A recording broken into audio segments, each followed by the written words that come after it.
پوری دنیا سے لوگ پاکستان کے مدارس میں دین پڑھنے آتے ہیں. وجہ کیا ہے؟ ان کو یقین ہے کہ دینی تعلیم کا معیار اللہ کے فضل و کرم سے جو پاکستان کی درسگاہوں میں ہے وہ اس لائق ہے کہ دنیا اعتماد کرے اور پاکستان میں سفر کر کے دین پڑھنے کے لیے.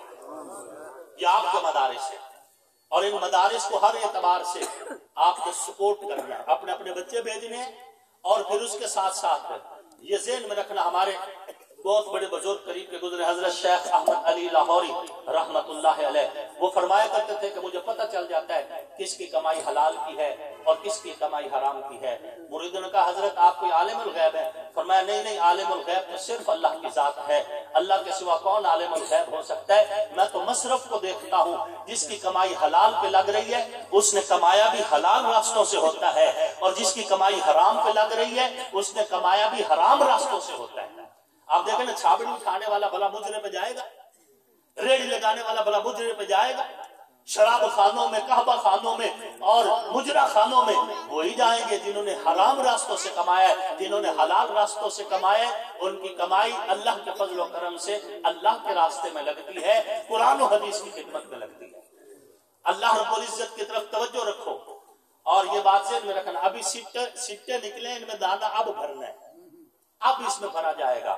اگر آپ ابھی سے نیت کر لیں ہم عشر پورا نکالیں گے, بلکہ عشر کے ساتھ ساتھ صدقے کی نیت سے بھی گندم ہم مدارس کے اندر درسگاہوں میں دیں گے. تو آپ کی ابھی سے جو نیت ہے انشاءاللہ اللہ رب العزت ان سٹوں میں اتنی برکت ڈال دیں گے کہ آپ سوچ بھی نہیں سکتے. ابھی ہمیں یقین نہیں آیا نا, یقین کی کیفیت ہو تو آپ سمجھ جائیں کہ اللہ رب العزت جو ہے وہ صرف تمہیں امتحان میں ڈال رہے ہیں, تمہیں آزما رہے ہیں کہ کون سا بندہ میری راہ میں خرچ کرتا ہے, ورنہ تمہارے رزق میں سے ایک رتی بھی کام نہیں ہوگا, وہ تم نے کھا کے ہی مرنا ہے. جو تمہارا رزق ہے وہ تمہارا ہے, جو ہم صدقہ خیرات دیتے ہیں وہ رزق ان کا ہوتا ہے, ہمارے رزق میں صرف شامل کیا جاتا ہے, پھر آزمایا جاتا ہے کہ ہم ان کا بھی کھاتے ہیں یا صرف اپنا کھاتے ہیں.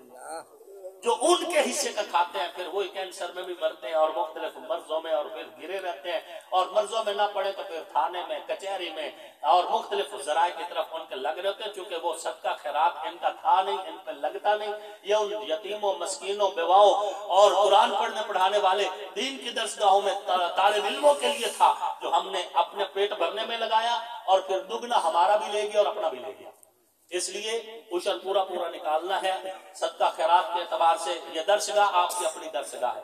تعلیم القرآن کو ہم نے بچوں کے ذریعے سے بھی آباد رکھنا ہے, اور انشاءاللہ العزیز فنڈ دینے کے اعتبار سے, عشر زکات کے اعتبار سے بھی ہم نے اس کو آباد رکھنا ہے. اللہ رب العزت آپ کو, ہم سب کو ایمان, عزت, صحت, سلامتی والی, کامل ہدایت والی زندگی نصیب فرمائے. بدلے گا زمانہ لاکھ مگر قرآن نہ بدلا جائے گا, ہے قول محمد قول خدا, فرمان نہ بدلا جائے گا. ہر روز بدلتے ہیں دیکھو کفار کی پوجا کے مرکز, مسلم کا مگر قبلہ کعبہ, ایمان نہ بدلا جائے گا. وما علینا الا البلاغ المبین.